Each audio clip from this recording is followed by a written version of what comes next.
അഭിഷേകമന്യ എന്ന വചന സന്ദേശത്തിലേക്ക് എല്ലാവർക്കും സ്വാഗതം. ആശ്വസിപ്പിക്കുന്ന ദൈവവും ആശ്വാസത്തിലേക്ക് നയിക്കുന്ന ദൈവത്തെയും നമുക്ക് കാണാൻ കഴിയും. എപ്പോഴും ഭാരം വഹിക്കുവാൻ അവൻ മതിയായ ദൈവമാണ്. അതുകൊണ്ടാണ് കർത്താവ് പറഞ്ഞത്, അധ്വാനിക്കുന്നവരും ഭാരം ചുമക്കുന്നവരുമായി നിങ്ങൾ എൻ്റെ അടുക്കൽ വരുവിൻ. എന്തുകൊണ്ടാണ് കർത്താവ് അങ്ങനെ പറഞ്ഞത്? ഞാൻ വഹിക്കുന്ന ദൈവമായതുകൊണ്ടാണ്, ഞാൻ ചുമക്കുന്ന ദൈവമായതുകൊണ്ടാണ്, ഞാൻ നിന്നെ ആശ്വസിപ്പിക്കുന്ന കർത്താവായതുകൊണ്ടാണ്. ആർക്കും ഏതു സമയത്തും എപ്പോഴും കർത്താവിൻ്റെ അടുക്കൽ വരാൻ കഴിയുന്നത് കൊണ്ടാണ് കർത്താവ് പറഞ്ഞത്, നിങ്ങൾ എൻ്റെ അടുക്കിലേക്ക് കടന്നു വരുവാൻ. ദൂരെ അകന്നു മാറി നിൽക്കാൻ വേണ്ടിയല്ല ദൈവം വിളിച്ചത്. ഉയർന്ന താഴ്ന്ന മാറ്റപ്പെടുന്ന ഒരവസ്ഥയിലേക്കല്ല നിങ്ങളെ വിളിച്ചത്. യേശുവിൻ്റെ കൃപയുടെ കീഴിലേക്കാണ് അവൻ നമ്മെ കൂട്ടിക്കൊണ്ടുപോകാൻ ആഗ്രഹിക്കുന്നത്. ആർക്കാണ് ആശ്വാസം ലഭിക്കേണ്ടത്? 1, അധ്വാനിക്കുന്നവർ. 2, ഭാരം ചുമക്കുന്നവർ. 3, യേശുവിൻ്റെ അടുക്കൽ കടന്നു വരുന്നവർ മാത്രമേ ആശ്വസിക്കുകയുള്ളൂ. ഇവിടെ ആശ്വാസം എന്നതിന് വിശ്രമം എന്നുകൂടി അർത്ഥമുണ്ട്. അത് കർത്താവിൻ്റെ അടുക്കൽ ചെന്നാൽ നമുക്ക് വിശ്രമിക്കാൻ കഴിയും. അതുകൊണ്ടാണ് മാലാഖമാർ പരിശുദ്ധൻ പരിശുദ്ധൻ പരിശുദ്ധൻ എന്ന് രാപ്പകലില്ലാതെ ആശ്വാസവും വിശ്രമവും എന്ന പോലെ ദൈവത്തെ മഹത്വപ്പെടുത്തുന്നത് കാണാൻ കഴിയുന്നത്. ഇവിടെ ക്രിസ്തുവിൽ നിന്ന് ആശ്വാസം കണ്ടെത്തിയ ചിലരെ കുറിച്ച് ബൈബിള് നമുക്ക് പറഞ്ഞു തരുന്നുണ്ട്. ഒന്നാമതായി ശതാധിപൻ. ശതാധിപന്റെ ജീവിതത്തിൽ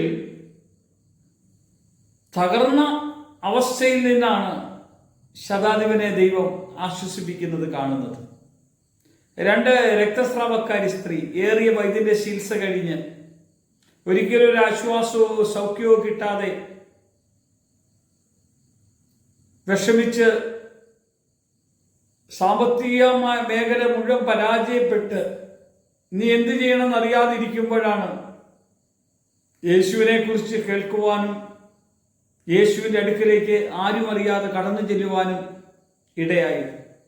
യേശുവിനെ തൊട്ടപാടെ യേശുവിൻ്റെ ശരീരത്തിൽ നിന്നൊരു ശക്തി അവളുടെ ശരീരത്തിലേക്ക് പുറപ്പെട്ടു വന്നപ്പോൾ മുതൽ രോഗത്തിൽ നിന്ന് വലിയൊരു ആശ്വാസം കിട്ടി, സൗഖ്യം കിട്ടി, അനുഗ്രഹം കിട്ടി.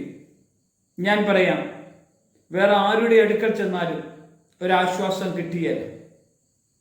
ശതാധിപന് തൻ്റെ കുടുംബത്തിൽ നഷ്ടപ്പെട്ടു പോയതിനെ തിരിച്ചു കിട്ടാൻ ദൈവം ഇടയാക്കിയെങ്കിൽ, വീണ്ടും കനാനീയ സ്ത്രീയും അതുപോലെയായിരുന്നു.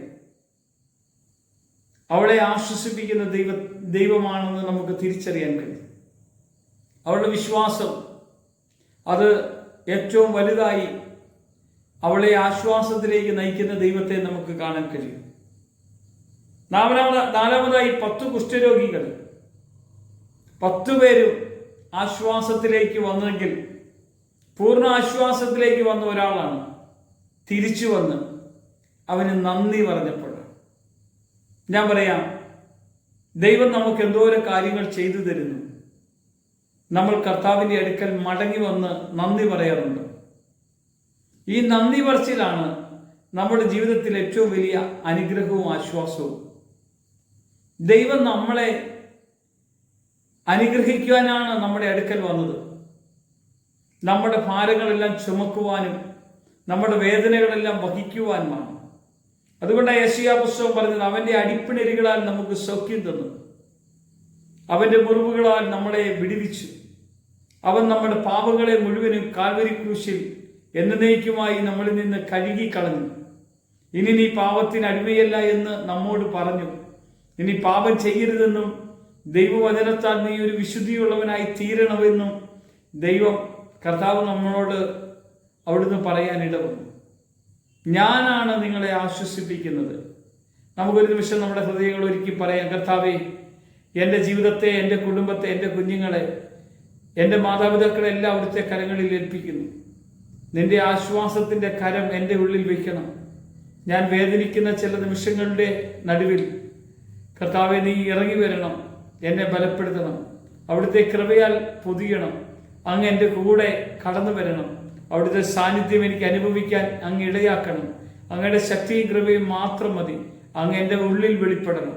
ഈ വചന സന്ദേശം കേൾക്കുന്ന നിങ്ങളുടെ അകത്ത് ഒരു വലിയൊരു ആത്മീയ തീ വെളിപ്പെട്ട് വരത്തക്ക വിധം പരിശുദ്ധാത്മാവ് നിങ്ങളെ ഒന്ന് തൊടട്ടെ. നിങ്ങളുടെ എല്ലാ സാഹചര്യങ്ങളെ ഒന്ന് തൊടട്ടെ. നിങ്ങളുടെ പ്രാർത്ഥനാ വിഷയത്തിന്റെ നടുവിലേക്ക് കർത്താവ് ഇറങ്ങി വരട്ടെ. അത്ഭുതത്തിന്റെ മഹത്വം നിങ്ങൾ കാണുവാൻ ഇന്ന് ഈ സമയം നിങ്ങളുടെ അടുക്കൽ അവന്റെ കരസ്പർശനം അനുഭവിക്കാൻ കർത്താവ് ഇടയാക്കുന്നതിനായി പ്രാർത്ഥിക്കും. യേശുവിന്റെ നാമത്തിൽ തന്നെ ആമേൻ.